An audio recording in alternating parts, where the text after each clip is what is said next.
നമസ്കാരം. Raf talk ഫുട്ബോളിലേക്ക് അവർക്കും സ്വന്തം. ആൻ്റണിക്ക് പ്രതികാരം ചെയ്യണം. അവൻ്റെ റിവഞ്ച് കംപ്ലീറ്റ് ചെയ്യണം. പറയുന്നത് റയൽ ബെറ്റീസിൻ്റെ കോച്ച് പെല്ലഗ്രീനിയാണ്.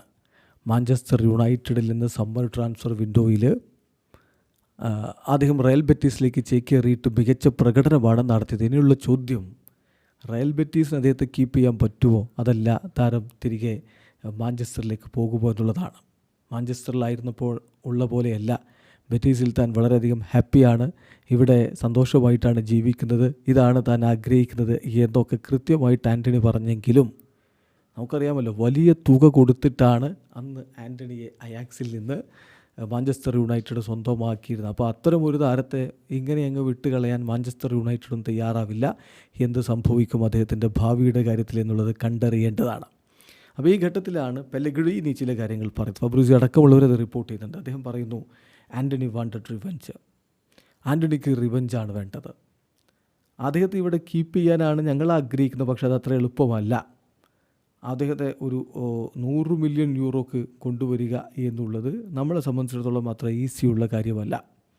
ആൻ്റണി ഗ്രേറ്റ് പ്ലെയറാണ്.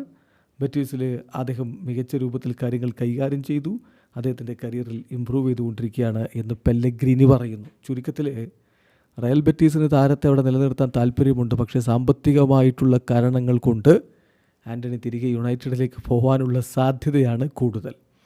നമുക്കറിയാം, റയൽ ബെറ്റീസിലെത്തിയിട്ട് അവൻ മികച്ച പ്രകടനമാണ് നടത്തിയത്. 25 കളികൾ, അതിൽ 23 സ്റ്റാർട്ട് ചെയ്തത്. 9 ഗോളുകളും 5 അസിസ്റ്റുകളും, അതായത് 14 ഗോൾ കോൺട്രിബ്യൂഷൻസ് ഉണ്ടായിരുന്നു. ഓരോ 146 മിനിറ്റിലും ഒരു ഗോൾ വന്നു. 13 ബിഗ് ചാൻസുകൾ അവൻ ക്രിയേറ്റ് ചെയ്തു. 48 കീ പാസുകൾ കൊടുത്തു. 67 ഷോട്ടുകൾ, 29 ഓൺ ടാർഗറ്റിലേക്ക്, 37 സക്സസ്ഫുൾ ഡ്രിബ്ലിങ്ങുകൾ, 108 ബോളുകൾ റിക്കവർ ചെയ്തു, 36 ടാക്കിളുകൾ നടത്തി. സോ പൊളിച്ചടുക്കിയ പ്രകടനമാണ്. അതിൻ്റെ ഫലമായിട്ട് തന്നെ ബ്രസീലിയൻ ദേശീയ ടീമിലേക്ക് ആൻ്റണി എത്തിയിട്ടുണ്ട്.